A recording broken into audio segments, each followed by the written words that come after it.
하나님께서 우리에게 주시는 말씀을 같이 보겠습니다. 말라기 3장 13절에서 18절까지 말씀입니다. 말라기 3장 13절에서 18절까지 말씀을 제가 받들어서 읽겠습니다. 여호와가 이르노라, 너희가 완악한 말로 나를 대적하고도 이르기를 우리가 무슨 말로 주를 대적하였나이까 하는도다. 이는 너희가 말하기를 하나님을 섬기는 것이 헛되니 만군의 여호와 앞에서 그 명령을 지키며 슬프게 행하는 것이 무엇이 유익하리요. 지금 우리는 교만한 자가 복되다 하며 악을 행하는 자가 번성하며 하나님을 시험하는 자가 화를 면한다 하노라 함이라. 그때에 여호와를 경외하는 자들이 피차에 말하매 여호와께서 그것을 분명히 들으시고 여호와를 경외하는 자와 그 이름을 존중히 여기는 자를 위하여 여호와 앞에 있는 기념책에 기록하셨느니라. 만군의 여호와가 이르노라, 나는 내가 정한 날에 그들을 나의 특별한 소유로 삼을 것이요 또 사람이 자기의 섬기는 아들을 아낀같이 내가 그들을 아끼리니 그때에 너희가 돌아와서 의인과 악인을 분별하고 하나님을 섬기는 자와 섬기지 아니하는 자를 분별하리라. 아멘. 하나님 말씀입니다. 어렸을 때 아이들이 제일 먼저 배우는 것이 무엇이냐면 무엇이 똑같을까 노래 부르면서 배우지 않습니까? 젓가락 두 짝이 똑같은 것이고 신발이 두 짝이 똑같은 것이고 장갑이 두 짝이 똑같은 것이죠. 무엇이 똑같을까 하면서 여러 가지 자기 주위에 있는 것들을 재밌게 비교하곤 합니다. 그런데 어렸을 때는 무엇이 똑같을까부터 배우지만 시간이 지나면 무엇이 다른가를 놓고 기도하고 이렇게 공부하게 됩니다. 심지어 그걸 놓고 학위를 받기도 하죠. 돈을 많이 들여서 무엇이 다른가를 공부하게 됩니다. 똑같은 현상에 대해서 어떻게 말할 것인가, 어떻게 표현할 것인가가 등록금 4년치 등록금이라고 생각하시면 됩니다. 그러니까 우리의 삶에 있어서 어떤 것이 특별한 이유, 어떤 것이 A와 B가 다른 이유에 대해서 아는 것은 참 중요하겠다는 생각이 듭니다. 믿음 생활에서도 똑같이 그렇다는 생각이 듭니다. 하나님께서 우리를 세상과 다르다라고 이야기하실 때, 또 우리가 우리 스스로 나는 세상과 달라라고 이야기할 때 그 기준이 무엇인가, 이게 중요하겠다는 생각이 듭니다. 그냥 똑같다 웬만하면 다 비슷하다라는 수준에서 우리가 더 의미 있고 하나님께서 우리 가운데 역사하시는 그 다양한 생각들을 상상도 하지 못하고 누릴 수도 없지 않겠습니까? 레이 스테드먼이라는 분이 여러 해 동안 아프리카에서 사역하고 은퇴하고 오신 노 선교사님 이야기를 책에서 쓰신 적이 있습니다. 이분이 연금도 없고 건강도 많이 상하고 이제는 돌아와서 선교를 완전히 접고 돌아오는 배에 테디 루즈벨트 대통령과 같은 배를 타게 되었습니다. 이 루즈벨트 대통령은 외국에 나가서 사냥을 하고 돌아온 겁니다. 맹수를 잡고 뭐 이런 배를 타고 돌아오는데 공교롭게도 그 배를 같이 타고 돌아오게 되니까 대통령이 타고 있으니까 그 배는 뭐 온통 대통령에게 포커스가 맞춰져 있었겠죠. 자기는 어떤 수고, 어떤 이름 뭐 이런 건 물어보는 사람은 당연히 없었겠지만 유독 그렇게 차이가 날 만큼 티가 나는 거였습니다. 뉴욕항에 도착하고 나니까 마찬가지로 대통령을 위해서는 팡파레도 준비되어 있고 악단이 준비되어 있는데 자기는 찾는 사람도 없고 기억해 주는 사람도 없고 마중 나오는 사람도 없고 그냥 그렇게 돌아와 있으니 마음이 너무 섭섭하고 힘드셨답니다. 그래서 허름한 모텔에 들어가서 머무시면서 아내분에게 이렇게 이야기했대요. 뭔가 잘못됐다. 아무도 알아주지 않는데 우리는 왜 이렇게 오랫동안 아프리카에서 하나님을 위해 온 삶을 바쳐야 했던 걸까? 여기 사람은 사냥 여행을 하고 돌아오는 것뿐인데 다들 못 봐서 안달이고 하지만 우리한테 관심을 보이는 사람은 아무도 없군. 마치 오늘 말라기가 이야기한 것처럼 그런 생각이 퍼뜩 들었나 봅니다. 아무도 내가 하나님의 길을 간 것에 대해서 기도해 준 사람이 없어. 이게 도대체 뭐란 말이야 라고 생각을 하고 있는데 그런데 아내분이 이렇게 말씀을 도전하시더라는 겁니다. 여보, 하나님께 한번 말씀드려봐요. 그럴까? 그리고 침실에 가서 기도하다가 표정이 완전히 바뀌어서 나오시더래요. 무슨 일이 있었냐고 물어보니까 주님이 해결해 주셨는데 대통령은 이렇게 환영받으면서 귀국하는데 우리는 고국에 와도 아무도 맞아주는 사람이 없어요 라고 고백하고 나니까 하나님께서 마치 내 어깨에 손을 얹으시면서 말씀하시는 듯이 이렇게 마음을 주시더라. 무슨 말이냐면 넌 아직 본향에 가지 않았다, 이렇게 말씀하시는 것 같았어. 그러니 마음이, 그 표정이 바뀌게 되더라는 것이죠. 세상 사람들과 예수님을 믿는 사람들에게 결정적인 특별한 차이가 있다면 무엇일까? 우리가 마지막으로 가야 될 본향이 다르다는 것 아니겠습니까? 우리의 목표와 우리의 삶의 끝이 다르더라. 그런데 우리의 삶을 실제로 살고 우리가 고통받고 힘들어하는 내용들을 보면 목표, 결말, 끝이 다름에도 불구하고 우리는 굉장히 혼란한 시간들을 살고 있는 것이죠. 그래서 어렵고 힘들다라고 이야기해요. 내 삶이, 하나님, 내가 거래처를 경험하고 내가 직장에서 똑같이 일을 하고 그 직장에서 평가를 잘 받아야 하고 진로에 있어서 한 번 더 진급을 해야 하고 여러 기도 제목들이 있는데 내가 어떻게 예수님을 믿으면서 이런 일들을 다 할 수 있나요? 이런 게 주로 고민이지 않아요? 그런데 여러분, 이와 똑같은 고민을 지금서부터 1900년 전에도 한 사람이 있었습니다. 이 사람의 고민은 뭐였냐면 당시에는 로마 제국에 기독교가 핍박만 받고 있는 그런 종교였거든요. 그러니까 하나님께 온전히 충성해야 한다는 것은 알고 있는데 거래하는 사람은 전부 다 이교도인 거예요. 로마 시대 초기니까. 그러니까 거래를 향상시키기 위해서, 돈을 많이 벌기 위해서 원리와 상식이 이게 통용되는 게 있는데 이거 어느 정도 타협해야 하는지를 질문한 거예요. 어떻게 이걸 좀 잘할 수 있습니까? 요즘도 이런 질문 많이 하지 않습니까? 그래서 어떻게 하면 내가 세상에서도 잘 살고 그리고 하나님 말씀대로도 살까요? 라고 물으면서 자기의 마음속에 있는 진심의 말을 이렇게 표현하더라는 거죠. 제가 뭘 할 수 있을까요? 망할 것 같아요. 두렵습니다. 더 나쁜 것은 교인이 되면 경제적으로 망할지도 모른다는 게 학대받는 것만큼이나 힘듭니다. 두렵습니다. 내가 죽을 것 같습니다. 전 살아야 합니다. 이렇게 이야기를 했어요. 그랬더니 그 이야기를 가만히 듣던 터툴리안이라는 신학자가 이렇게 이야기했답니다. 당신이 살아야 한다고요? 당신이 사는 것이 목표라고요? 그에게 있어서 많은 죽어가는 사람들이 있고 예수님의 이름으로 고통받는 사람들이 있는데 그래서 당신의 끝이 이 땅에서 잘 먹고 잘 사는 것이라고요? 하나님께서 주시는 은혜 가운데 죽는 것이 아니고요?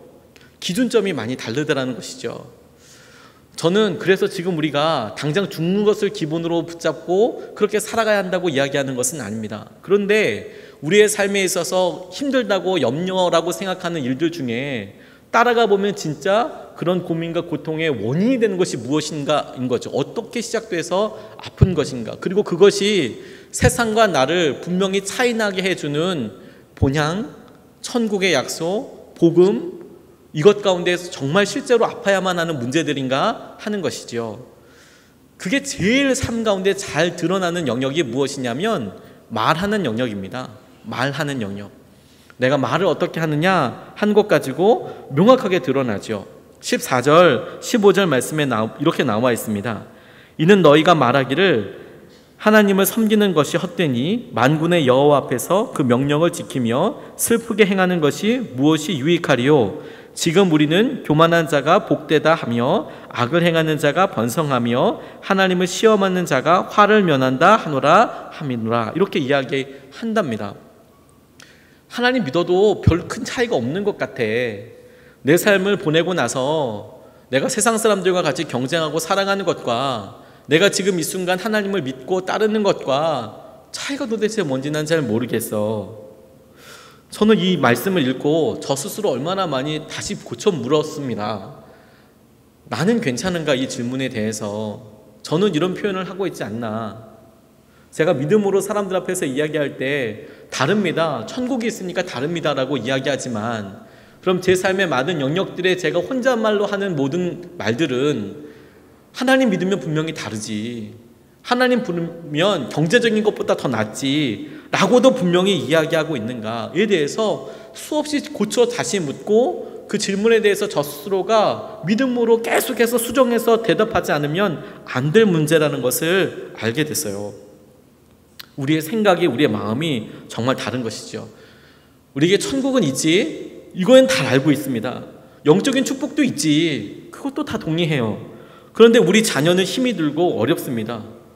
그러니까 당장 내 앞에 있는 자녀가 힘들고 재정적으로 힘들고 이런 일들이 있으면 도대체 그게 무슨 의미란 말이야? 이렇게까지 우리는 살아가게 되죠.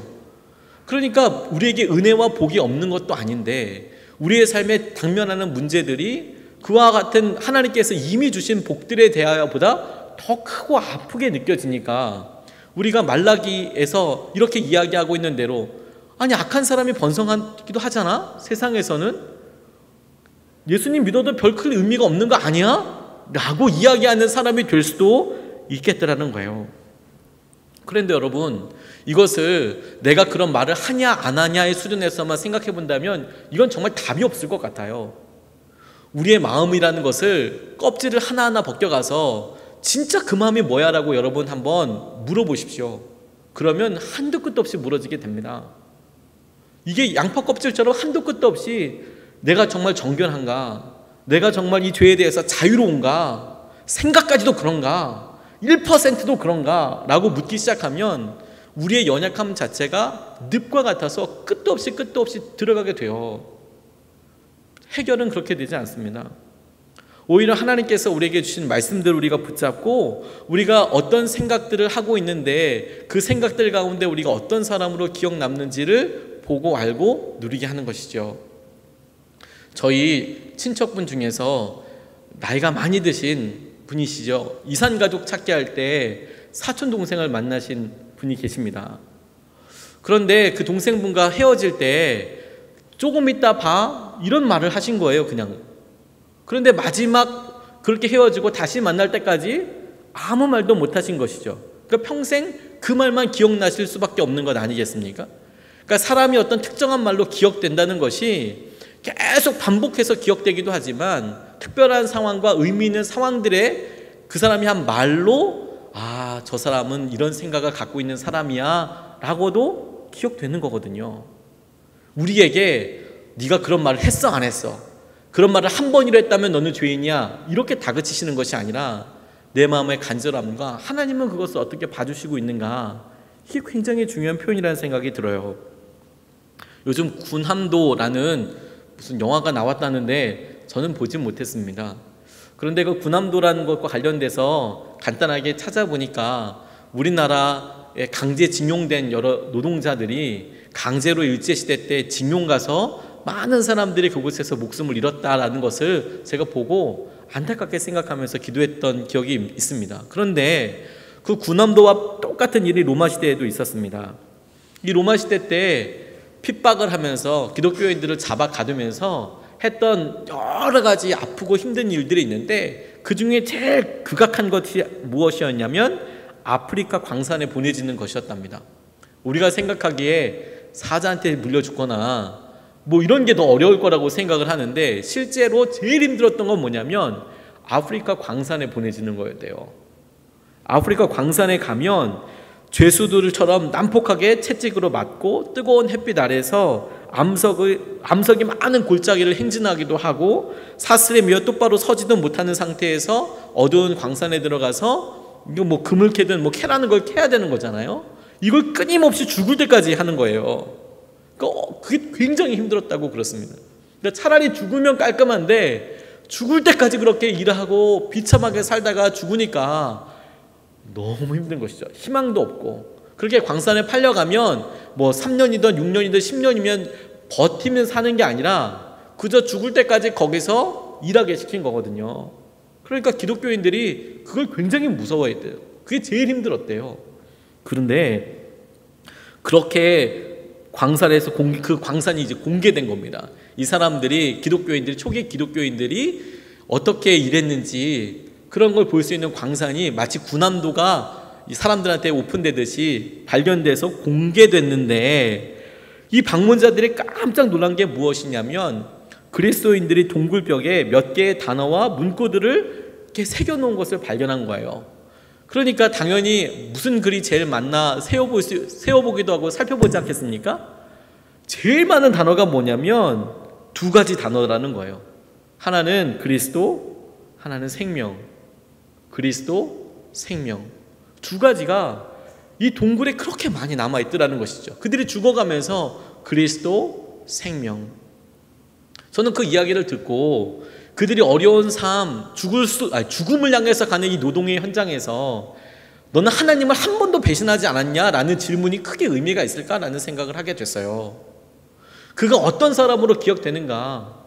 그는 마지막까지 그리스도와 함께 죽었던 사람, 생명을 믿었던 사람으로 하나님께서 기억해 주시지 않을까? 그러니까 하나님께서 우리에게 우리의 삶을 일주일 동안을 보내고 기도하는 이 자리에 오면서 우리를 막 다그치듯이 너 그 말 했어 안 했어 이걸 다그치려고 하는 것이 아니라 하나님께서는 우리의 말을 기억하고 계셔. 그 말 가운데 우리로 하나님께서 함께하기를 원하셔. 그런데 나는 너에 대해서 네가 한 모든 말에 대해서 네가 깨어있기를 원해. 우리가 영성일기를 쓰다 보니까 하나님께서 이 비슷한 마음을 알게 해주시는 경우가 많다는 것을 깨닫게 됐습니다. 하루를 보내면서 하나님께서 우리에게 만나주신 것을 우리가 기록으로 남기지 않습니까? 그럼 여러분, 하루 중에서 저는 다양한 생각들을 하는데 내게 있어서 오늘 하루가 뭐가 제일 의미 있었나, 어떤 사건 중심이 아니라 하나님을 만난 게 의미 있다라고 생각하고 적기 시작하니까 제 삶의 변화가 무엇이냐면 뭐 큰 무언가를 했다, 누굴 만났다 보다도 그 만나기 전에 하나님께서 이런 마음을 주셨다, 이게 더 중요한 거였어요. 그러니까 대화를 보면 다른 말들도 많이 했을 거거든요. 그리고 가끔 연약한 말들도 했었을 것 같아요. 근데 하루를 정리하고 뭐가 기억 남나 보니까 하나님께 제가 드렸던 고백 있잖아요. 사랑합니다 주님, 도와주십시오. 도와주십시오 주님. 하나님께도 마찬가지로 제 삶을 붙잡아 주시고 기도해 주실 때 뭐가 기억 남을까 생각해 보다 보니까 우리가 드렸던 믿음의 고백들이 기억나시겠다는 생각이 제게 드는 거예요. 그래서 하나님께서 우리에게 모든 걸 다 듣고 있어, 그걸 기록하고 있다라고 말씀하고 계시는 겁니다. 16절 말씀에 여호와를 경외하는 자들이 피차에 말하매 여호와께서 그것을 분명히 들으시고 여호와를 경외하는 자가 그 이름을 존중히 여기는 자를 위하여 여호와 앞에 있는 기념책에 기록하셨느니라 라고 이렇게 고백했습니다. 여호와 하나님께서 그들이 이야기한 모든 내용을 분명히 들으시고 기록하였다. 그리고 그 이름을 존중히 여기는 사람들도 그의 기념책에 기록하였다라는 것이죠. 하나님께서 우리의 삶에 당신께서 유심히 듣고 있는 단어들이 있다는 생각을 하게 됐어요. 하나님께서 우리에게 듣고 싶으신 말도 있고 우리의 삶에 찾으시는 고백이 있으시다라는 것이죠. 1988년 1월에 그래픽 디자이너였던 카렌 토시마라는 그런 자매가 디자이너였습니다. 그래픽 디자이너였습니다. 27살이었는데 마약 갱단끼리 싸움을 하게 되는데 어떻게 그 사이를 지나가다 보니까 로스앤젤레스에 있는 유명한 식당 앞에서 보도에서 살해되는 일이 있었습니다. 전혀 연관이 없는데 두 갱단이 싸우다가 그 사이에 어떻게 하다 보니까 이 여인이 목숨을 잃게 된 거예요. 그런데 그곳이 워낙 유명한 식당이기도 하고 도심 한가운데이기도 하니까 도시 전체가 공포에 휩싸이게 되었습니다. 그리고 그 이야기가 며칠 동안 신문과 텔레비전에 연일 방송되기 시작했다는 겁니다. 그러자 경찰관이 30명이나 투입이 되고 특별팀이 투입이 되고 한 시의원은 그 사건을 본 제보자에게 우리나라 돈으로 한 2,700만 원 정도 해당되는 25,000달러를 포상금으로 주기도 했다는 거예요. 결정적인 제보를 했던 사람에게. 그만큼 관심을 가지고 이 일은 사회악이야, 우리가 반드시 다 해결해야 돼라고 생각한 것이죠. 그런데 한 열흘 후에 엘마 리 워싱턴이라는 그런 분이 계셨어요. 휠체어를 타고 있었고 로스앤젤레스 중남부에 위치한 방 2칸짜리 낡은 집 앞에 그냥 나와 있었습니다. 휠체어를 끌고 67세이셨어요. 그런데 그때 조직폭력배들이 차를 타고 지나가다가 이 사람들이 무슨 약을 먹었는지 술을 먹었는지 막 장난하고 막 지나가다가 45구경 권총을 막 사방으로 쏘기 시작한 거예요. 그래서 이 할머니가 그 총을 맞고 죽었어요. 너무 당황스럽죠. 막 이 사람들은 장난하고 이렇게 가는 걸지 몰라도 이 할머니는 그 총을 맞고 죽었어요. 그런데 아무도 그 사건에는 주목하지 않더라는 것이죠. 그 동네는 자기가 사는 것도 아니고 그분이 유명하게 죽은 것도 아니고, 그래서 신문에도 거의 언급이 되지 않고 경찰관 2명이 사건을 맡았고 그나마 그게 어떻게 되진지도 모르고 그냥 사람들은 다 무시하면서 지나가게 하시더라는 거죠. 우리가 우리 삶에서 중요하다고 생각하는 영역들과 환경들이 있어요. 심지어 교회 안에서도 그렇습니다. 우리가 믿음 생활을 하면서도 우리가 듣고 싶어하는 말, 우리가 생각하는 중요하다고 생각하는 말들이 있어요. 그래서 그것만 기억하려고 해요. 믿음 생활을 하면서도 그렇습니다. 어떤 목사님이 큰 교회에서 설교를 하시는데 정말 유명한 설교를 하게 되셨대요. 그것도 엄청 짧은 시간에. 짧아서도 유명하지만 메시지가 엄청 강력했습니다. 이분이 설교를 시작하면서 저는 3가지 대지로 설교를 하고자 합니다. 이렇게 말을 했답니다. 그랬더니 대부분 설교를 들으시는 분들이 그렇지 3개지 3개. 물론 저희 교회 새벽 기도는 2개만 합니다. 3개 너무 많다. 1+1 2개 딱 이렇게 하지만 3개 보통 하시지 않습니까? 그러니까 이제 이게 그래 3개니까 3번만 참으면 된다 이런 생각을 했나 보죠. 하품하고 막 이렇게 이야기하는데 첫 번째 요지는 이것입니다. 이렇게 얘기하면서 지금 이 순간 세상에는 20억의 사람들이 굶주려서 죽어가고 있습니다. 그러니까 성도님들의 그냥 반응이 그냥 시큰둥하더라는 거죠. 20억 명이 죽어가고 있구나. 그렇구나. 근데 그런 내용은 이전에도 여러 번 들었거든요. 많은 사람이 굶어 죽고 있다. 예수님을 만나지 않는다. 이런 이야기 많이 들었잖아요. 그런데 설교자가 바로 이어서 2번째 대지는 이것입니다. 그러니까 사람들이 엄청 감동했어요. 왜냐하면 이건 30초도 걸리지 않았거든요. 첫 번째 대지를 얘기하고 바로 2번째 대지를 얘기한다고 하니까 마음이 너무 갑자기 청량해지는 거죠. 기뻐지는 거죠. 뭘까? 2번째라고 생각하니까 이분이 뭐라고 이야기했냐면 2번째 대지는 여러분 중 대부분은 이 사실에 조금도 관심이 없다는 빌어먹을 사실이 있습니다. 이렇게 대답을 했다는 거예요. 여러분들 대부분은 이 사실에 전혀 관심이 없다는 이 빌어먹을 이런 현상들이, 이런 사실이 진짜 그렇습니다라고 이야기를 한 거예요. 그러니까 성도들이 웅성웅성하기 시작했습니다. 목사님이 말이야 어떻게 저런 표현을 쓸 수 있을까? 제가 이걸 영어로 읽은 게 아니어서 이 빌어먹을이 영어로 어떤 표현이었을까? 이런 생각을 혼자 상상해 봤어요. 설교 준비하다가. 제가 차마 이야기는 할 수 없겠습니다. 이 빌어먹을이라고 될 게 이게 도대체 뭘까? 우리나라 말로는 그렇게 욕이란 느낌보다는 그냥 좀 낮춰 부르는 이런 쪽에 가깝지만 아마 제 생각에는 이게 분명히 욕에 가까운 말이 들어갔을 것 같아요. 그러니까 이제 성도들이 막 웅성웅성하기 시작하는 거죠. 놀라기도 하고 분노가 있기도 하고 저 목사님 누가 세웠냐고 이렇게 이야기하겠죠. 그러니까 설교자가 또다시 잠깐 멈췄다가 말을 하더랍니다. 그리고 3번째 요지는 이렇습니다. 오늘날 크리스천들의 진정한 비극은 20억의 사람들이 굶어서 죽어가고 있다고 말하는 말보다도 설교자가 빌어먹으리라는 말을 했다는 것에 더 많은 관심을 보인다는 것입니다. 20억이 굶어 죽고 있다는 말보다 앞에서 설교자가 빌어먹으리란 말을 했다는 것 때문에 더 사람들이 더 광문하고 더 관심을 보인 이것이 진짜 기독교인의 이 시대 교회의 비극이다 라고 이렇게 이야기하고 내려가시더라는 것이죠. 한 1분 만에 끝내고 가셨어요. 강력한 설교를 하셨다고 합니다. 우리는 우리 삶에 듣고 싶고 기억하고 싶은 말이 있어요. 주목하고 싶은 것이 있습니다. 그런데 잘 생각하지 못하는 것 같아요. 하나님도 우리의 생각과 말을 기억하고 계시고 듣고 싶은 말이 있다는 것에 대해서, 하나님께서 우리의 삶을 기억하시고 기록하고 있다는 것에 대해서는 잘 모르는 것 같습니다. 우리가 설교 시간에 아니 어떻게 저런 말을 쓸 수 있어? 라고 생각하는 말이 있다면 하나님께도 우리에게 너 어떻게 그런 말을 할 수 있어? 라고 할 말들이 있다. 그리고 하나님께서는 그런 모든 장면들을 기억하시고 그 사람이 누구인지도 생각하고 계신다라는 것이죠. 저희가 에스라서 읽으면서 깜짝 놀랄 만큼의 많은 사람들이 다 나와 있습니다. 어마무시한 사람들이 누구의 계보에 어떤 게 있고 쫙 이렇게 사람들 나와 있지 않습니까? 느헤미야서를 말씀을 준비하면서 보니까 느헤미야서는 더 많은 사람들의 이름이 나와 있더라고요. 거의 가장들의 이름은 거의 다 나왔듯이 다 나와 있는 것 같아요. 몇 장에 걸쳐서 나와 있습니다.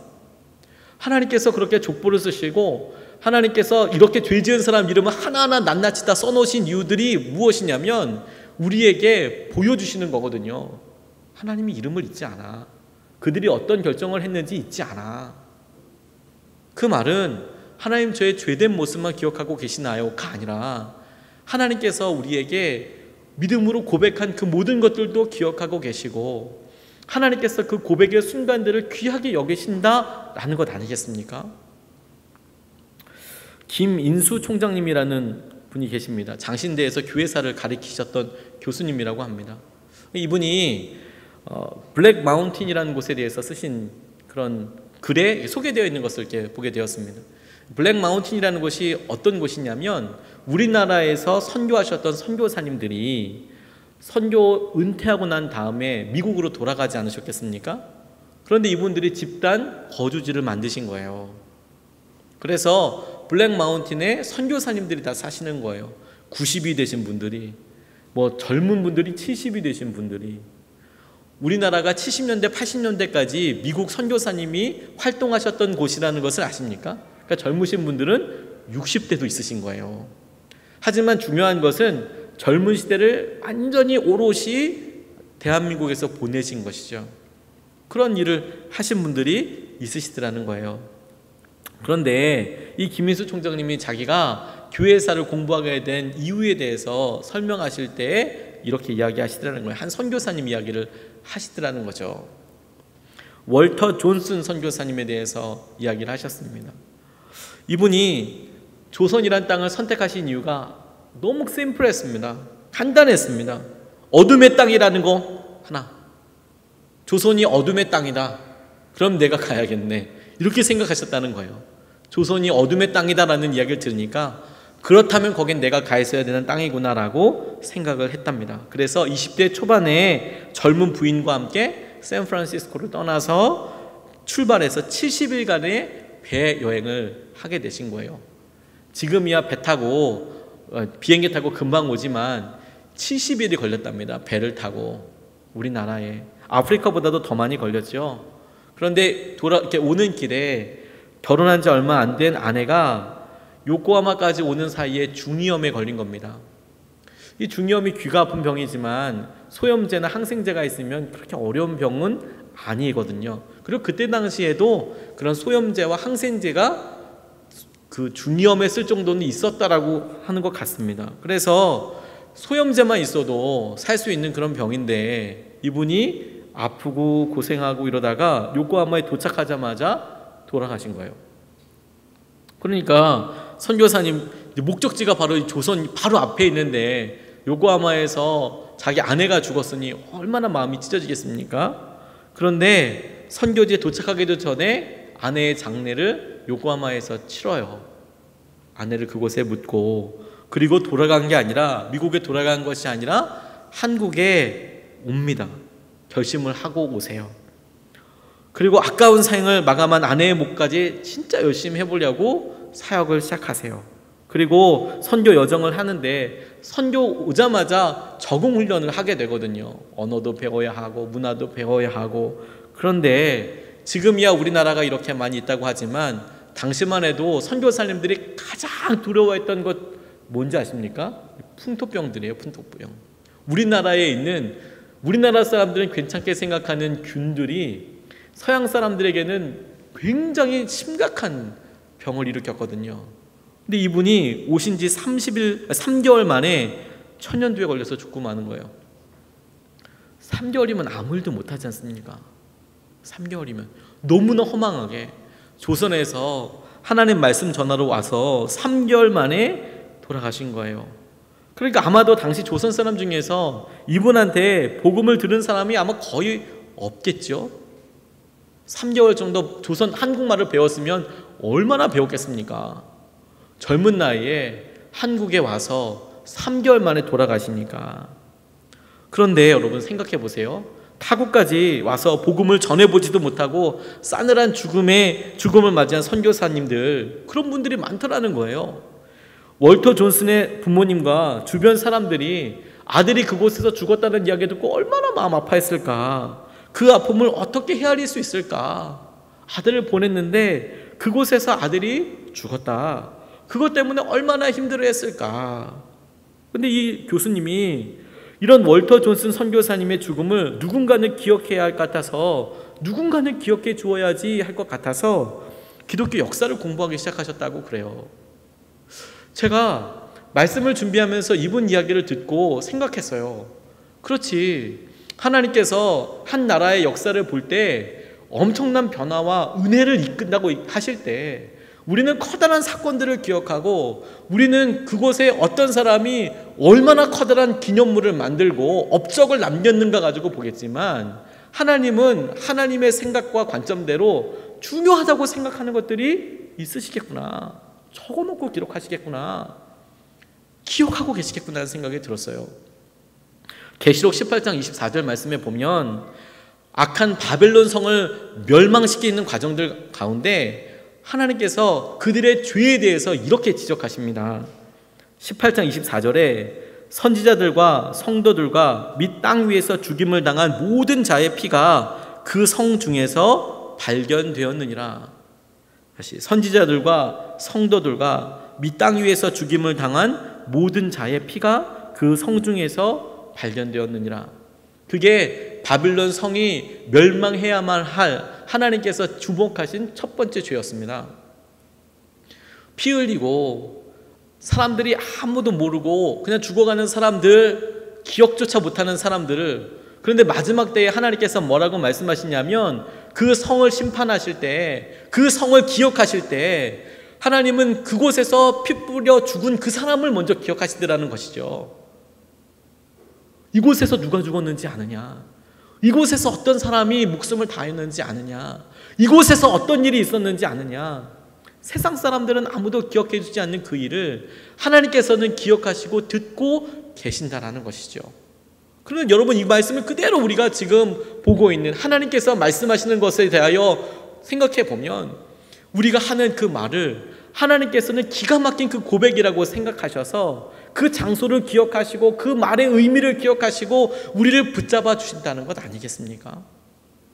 우리의 삶의 어떠함보다도 하나님께서 우리가 주님 앞에 드리는 특별한 고백들에 대해서 하나님은 적어놓고 기억하신다는 생각을 하게 됐어요. 하나님이 주신 은혜와 마음이 있는 것이죠. 평양 과계대가 세워질 때 하나님께서 놀랍게 드러내신 일을 하나 들었습니다. 토마스 선교사님이 대동강변에서 제너럴 셔머노에서 들어왔다가 아깝게 참수당하는 일이 있으셨습니다. 복음 한번 제대로 전해보지 못했습니다. 다 아시다시피 그게 모래톱에 걸려서 어이없이 그 제너럴 셔머노가 완전히 거기 있는 사람들 다 죽음을 맞게 되는데, 자기를 죽이려고 하는 사람을 향해서 성경책 주고 죽었다고, 정말 허망하게 죽었죠. 그런데 나중에 지나고 보니까 그 사람이 성경책을 주어준 그 사람이 장로가 되고, 그 성경책을 주막에 도배지로 써서 선교사님들이 지나가다 보니까 이 도배지는 뭐냐고 보니까 이 성경책인 거죠. 그래서 토마스 선교사님을 알게 되고, 뭐 이런 이야기를 하다가 토마스 선교사님이 우리나라에 알려진 거 아닙니까? 그런데 평양에 과기대를 만들기 위해서 사람들이 들어가고 그 들어가는 일들 가운데 어디다가 세워야 할까 이런 걸 조사하다 보니까 사람들이 제일 좋을 수 있는 뭐 도시나 뭐 여러 가지 생각하다 보니까 대동강 유역을 선택하게 된 거예요. 대동강 유역을. 그리고 물어서 이 자리에 있던 것 고증을 하다 보니까 뭐 그 자리가 토마스 선교사님 순교했던 그 자리라는 거죠. 그런데도 그곳에 군부대가 있더래요. 군부대가. 그런데 기도하면서 하나님께서 이곳을 하나님의 섭리와 은혜대로 주신 것 아닙니까? 기도하는 가운데 하나님께서 부대도 이동하게 해주시고 평양 과계대가 그 자리에 서 있다는 이야기를 듣고 너무 큰 도전을 받았습니다. 하나님께서는 그냥 예수님이라고 한번 고백한 그것도 기억하고 계시는구나. 하나님께서 어떤 이야기를 하는지 적어두시고 기념하고 계시는 거구나. 이게 하나님께서 우리에게 말씀하시고 오늘을 의미 있게 이야기하시고 오늘이 중요한 기도의 자리라고 생각하고 말씀하시는 것이라고 붙잡게 되었습니다. 왜냐하면 하나님께서 특별하게 하나님을 믿고 따르는 사람들에게 특별한 고백을 주시듯이 그런 고백을 가진 사람을 특별한 사랑으로 아껴주시거든요. 특별한 사랑으로요. 어떻게 아껴주시느냐? 17절 말씀이 이렇게 나와 있어요. 나의 특별한 소유로 삼을 것이요 또 사람이 자기의 아들을 섬기는 아들을 아낌같이 내가 그들을 아낄 것이다.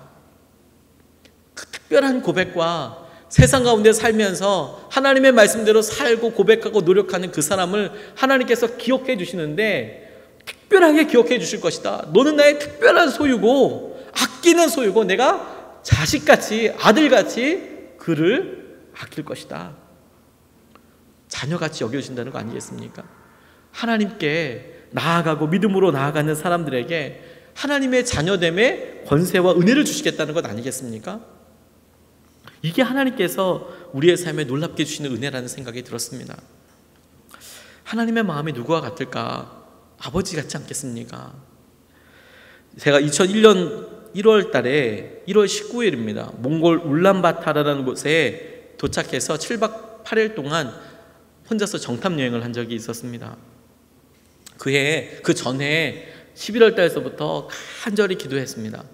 우리 청년부가 선교 갈 수 있게 해달라고 그렇게 기도했는데, 그런데 하나님께서 기가 막히게 길을 열어주셔서 몽골이라는 곳에 갈 수 있도록 그때 당시 담임 목사님이 허락해 주시고, 그래서 어떻게 하다 보니까 1월 19일 날 울란바타르에 도착하게 됐어요. 그리고 선교사님과 함께 일정을 돌아다니다가 선교사님이 거의 첫 번째 여정에 저를 데리고 간 무덤이 있었습니다. 제게 그런 이야기를 하시더라고요. 이곳에 순교한 사람이 있어요 라고 이야기를 하시는 거예요. 그래서 가면서 이야기를 들어보니까 김성호 선교사라는 분이 돌아가신 거예요. 7, 8년생이십니다. 2000년 7월 달에, 그러니까 제가 그곳에 밝기 6개월 전에 이분이 단기 선교로 오신 거예요. 근데 단기 선교인데 뭐 어떤 그때 당시에는 특별한 프로그램이 있었던 게 아니고 지붕이 태풍으로 날아갔대요, 교회가.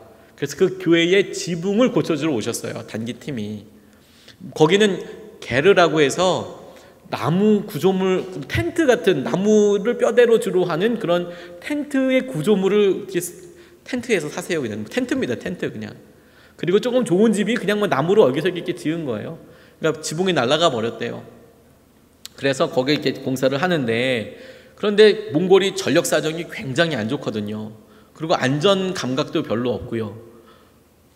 건물이 이렇게 지어지는데 고압선이 지나가는 거예요. 뭐 고압선이 아닌데 표시를 따로 해놓은 것도 아니고 전선이 지나간 거겠죠. 이게 하루에도 수십 번씩 아주 높게 올라갔다가 혹은 뭐 이렇게 정전돼 버렸다가 이렇게 왔다 갔다 하는 거예요. 심지어 끊어지기도 한답니다. 이게 너무 센 게 한꺼번에 드니까 변압 시설 뭐 이런 게 잘 되어 있지 않으니까 이게 전기가 뭐 왔다 갔다 하는 거예요. 그런데 이분이 거기에 감전 사고를 당하신 거예요. 천정에서 여러 이렇게 일들 보고 이렇게 하다가 이렇게 밀려다가 갔는데 그 전선에 닿은 거예요. 그런데 하나님께서 마치 그것을 증거로 남기시려고 했는지 그 장면을 같이 갔던 단기팀에서 찍고 있었던 거예요. 그 순간을 찍고 있었던 것은 아니고 지붕을 찍고 있었던 거죠. 지붕을 찍고 있는데 갑자기 그러더니 김성호 청년이 감전사를 바로 앞에서 한 거예요. 그게 다 찍혀 있는 거죠. 다 찍혀 있는 거죠. 얼마나 충격이었겠습니까? 근데 몽골 선교를 와서 단기 선교사로 파송장도 받고 와서 그 이흐나랑이라는 몽골 뜻으로 큰 태양이라는 몽골의 공동묘지에 묻혀 있는 거예요. 몽골 선교를 위해서 결코 사라지지 않을 첫 번째 미랄이라고 이야기를 하시더라고요. 그런데 진짜 일은 그 다음부터 일어나게 됐어요. 제가 보니까 그 선교사님이, 저를 인도해 주시는 감리교 선교사님이 제게 그렇게 이야기하시더라고요. 선교사님들이 그 일에 대해서 되게 안타깝게 생각한다. 경황도 없고, 왜냐하면 청년이 단기팀으로 들어왔는데 그렇게 감전사고를 당했는데, 그래서 그 청년에 대해서 알아보니까 단기팀인데 준비를 잘 해가지고 왔더라는 거예요. 하다못해 파송장까지도 받아왔다는 거예요. 단기 한 10일 남짓해서 오는데도 훈련받고 파송장도 받고 그렇게 와서 진짜 단기소로 선교사로 왔다는 거죠. 그런데 이렇게 허망하게 죽었지만 선교사님들이 모일 때마다 하나님, 이 김성호 청년이 미랄되게 해주십시오, 그런 기도가 나오더라는 거예요. 몽골에서 불의의 사고로 그렇게 죽게 되었지만 그래도 선교하다가 죽었으니 하나님 미랄되게 해주십시오, 그렇게 기도하고 나서 6개월 만에 우리 팀 들어오는 거라고 뭐 그런 설명들을 막 해주셨어요. 그러면서 몽골 설교 관련되는데 하나님께서 한 분의 마음을 그 청년을 통해서 만지셨어요. 그 한 분은 누구냐면 이 김성호 청년의 아버지였습니다. 김여일 목사님이라는 분이에요. 송천교회라는 교회를 담임하고 있었는데 아들이 그곳에서 하나님 나라로 떠나는 걸 비디오로도 보게 된 거죠. 아들의 마지막 순간을. 아버지로서 얼마나 마음이 아프겠습니까? 그 장면을 수없이 봤겠죠. 많이 아프고 울고 기도하게 되었습니다. 근데 이 아버지에게는 이 몽골 땅이 진짜 미랄이 심겨진 땅이 되는 거예요. 내 아들을 심은 곳, 내 아들이 심겨진 곳. 그래서 그 김 선교사님이 사역했던 아이바르 헤이르시의 복음화를 위해서 이분이 다시 결단하셨어요. 그래서 선교사로 나가시더라고요. 하나님께서 그 땅에서 몽골 선교사로 이분이 사역을 잘 마무리하신 다음에 선교사로 다시 나와서 하나님께서 행하시는 은혜를 보고 알고 경험하는 일을 하게 하시더라고요. 하나님께서 죽어가는 사람 안타까운 마음들 그런 것들 보고 잊지 않으셔서 예수님 이렇게 보내주신 건 아닙니까? 하나님께서 우리에게 자녀되는 권세를 특권을 모게 하여 주실 때에도 동일한 은혜와 마음으로 우리를 붙잡아 주신다는 것 아니겠습니까? 우리가 이미 그런 은혜를 받은 것이죠. 제가 이번 주에 말씀을 준비하면서 한 동영상을 보았습니다. 아빠에 관련된 것들인데 많은 생각을 하게 하는 동영상이었어요. 처음에 장면은 이렇습니다. 고등학교 아이들한테 꿈과 뭐 이런 것들에 대해서 보여주는 거예요. 그 질문이 뭐였냐면 1년밖에 살 수 없다면 너는 1년 동안 5억을 받을래? 아니면 너의 꿈을 이룰래? 둘 중에 하나를 선택해라. 1년이라는 시간이 내게 주어졌을 때 너는 그 1년을 5억이라는 돈과 바꾸겠니? 아니면 그걸 너의 꿈을 이루는 순간으로 바꾸겠니? 그러니까 아이들이 교복 입은 애들이 막 너무나 당연하게 당연히 꿈을 이루어야죠. 뭐 이런 분위기로 거의 통폐합되고 있었어요. 교실에서 꿈을 이루어야죠. 당연히 1년밖에 없는데 아깝잖아요. 꿈을 이루어야죠. 꿈을 이루어야죠. 다 그런 이야기를 하더라고요. 그런데 장면이 바뀐 게 아니라 갑자기 스크린이 확 바뀌었어요. 아이들이 그런 동영상을 보고 있다가 거기에 앉아있는 아이들의 아버지들로 영상이 이제 채워지기 시작하는 거예요. 아버지들한테 꿈을 물어본 거예요. 꿈이 뭐냐고. 그랬더니 아이들이랑 시간 내서 여행 가는 거부터 시작해서 꿈이 이렇게 나오기 시작하는 겁니다. 내가 뭐 새로 시작해보는 거, 뭐 이런 꿈들이 많으시더라고요. 뭐 나 이런 거 해보고 싶다, 뭐 이런 꿈들에 대해서 쭉 이야기를 다 하시니까 애들이 깜짝 놀라죠. 아, 우리 아버지도 꿈이 있구나 이런 생각을 했는지. 그런데 바로 이어져서 똑같은 질문을 하는 거예요. 그런 꿈에 대해서 다 들은 다음에 그런데 당신에게 1년이 남아있고 그 1년 동안 당신이 5억을 벌 수 있고 그리고 꿈을 이룰 수 있다면 무엇을 하시겠습니까? 라고 똑같이 물은 거예요.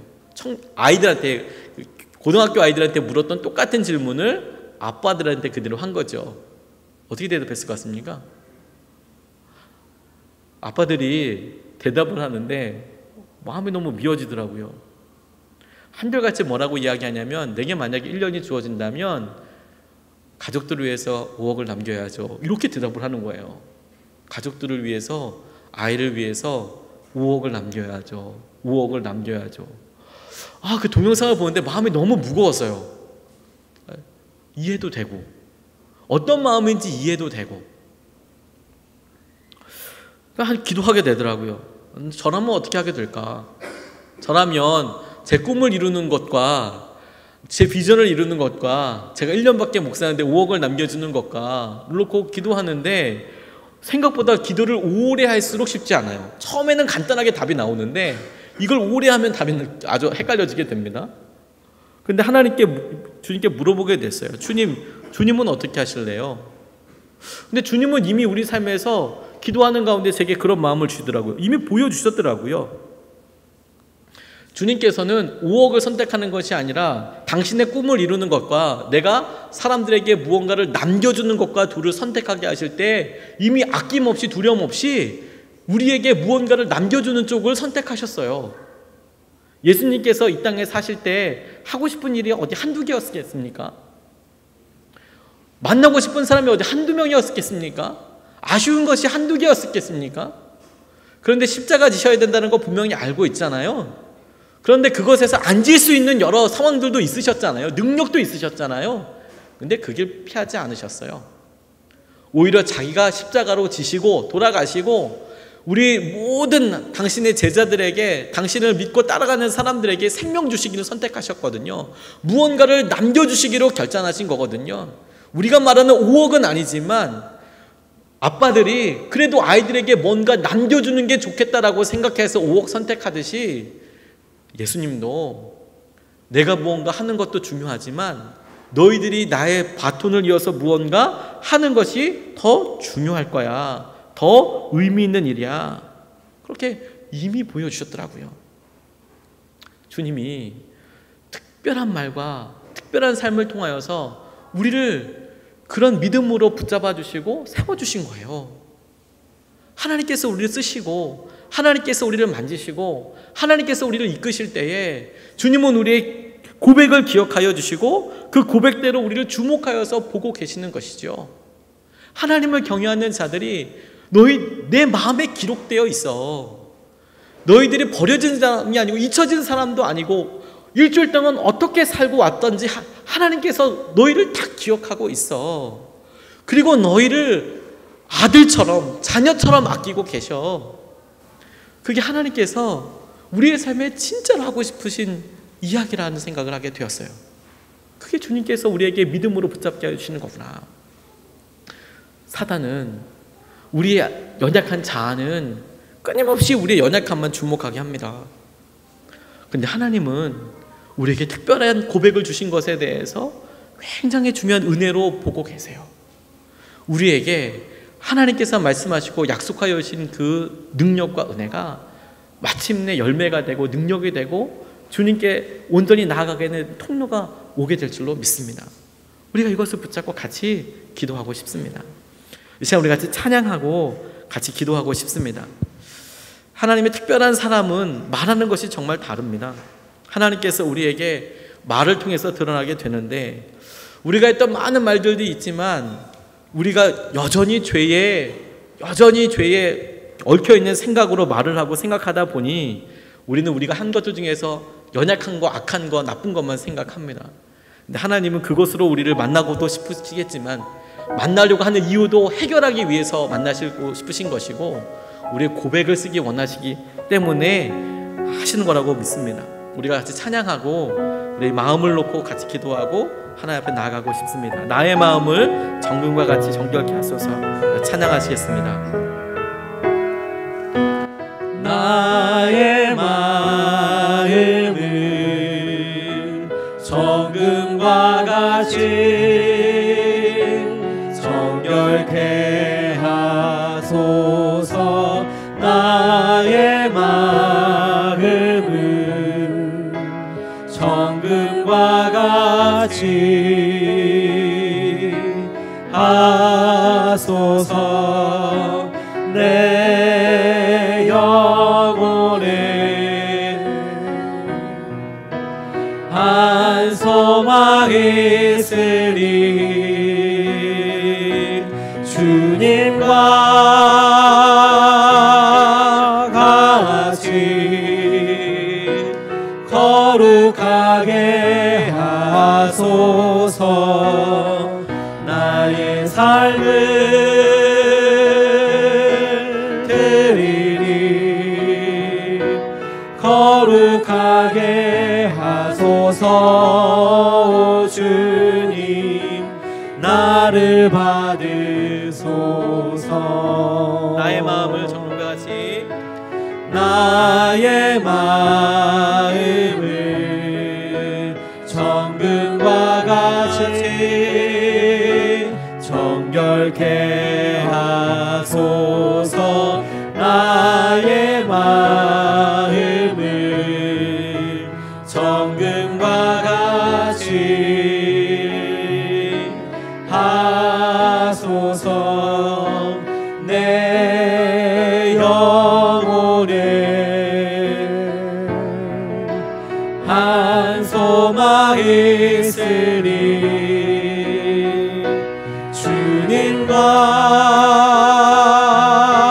같이 거룩하게 하소서. 나의 삶을 드리니 거룩하게 하소서. 주님 나를 받으소서. 나를 받으소서. 우리가 첫 번째로 말에 대해서 우리가 같이 좀 기도하고 싶습니다. 우리가 연약한 육신과 환경들이 있어서 어쩔 수 없이 말에 대하여 회개할 수밖에 없는 사람임을 우리가 인정하고 회개하면서 먼저 주님 앞에 나아가고 싶습니다. 주님께서는 우리에게 은혜의 장면들을 기억해 주시지만 우리는 여전히 죄 가운데 머물러 있는 현실도 안타깝습니다. 주님, 우리의 말에 대해 용서하여 주십시오. 주님께서 이것을 기억하시고 우리 가운데 행하여 주신다고 할 때 주님의 말 주의 보혈로 덮어 주시옵소서. 주님께서 우리의 말과 어느 행실 가운데 주의 은혜를 더하여 주셔서 완악한 말로 주님 세상에서나 하나님 믿는 것이나 똑같다라고 이야기했던 모든 일들이 우리 생각나는 것들에 대하여 용서하여 주시고 주의 은혜로 덮어 주시옵소서. 제단 숯불에서 주님께서 숯불을 꺼내어서 정결하게 하시듯이 주님 우리 입술을 고백합니다. 주님 용서하여 주시옵소서. 이 시간 우리 같이 회개하며 주 앞에 나아가겠습니다. 기도합니다. 아버지 하나님, 주님께서 우리의 마음을 고치시고 우리 입술을 고치심을 믿습니다. 아버지 하나님께서 완악한 말로 인하여 하나님을 아프게 하는 것에 대하여 하나님 알게 하시고 보게 하여 주셨습니다. 그럼에도 불구하고 주님께서 우리의 말과 생각에 대하여 주의 역사하심을 되었고 하나님께서 끊임없는 은혜로 우리를 돌이키시는 것을 봅니다. 아버지, 우리의 입술을 회개합니다.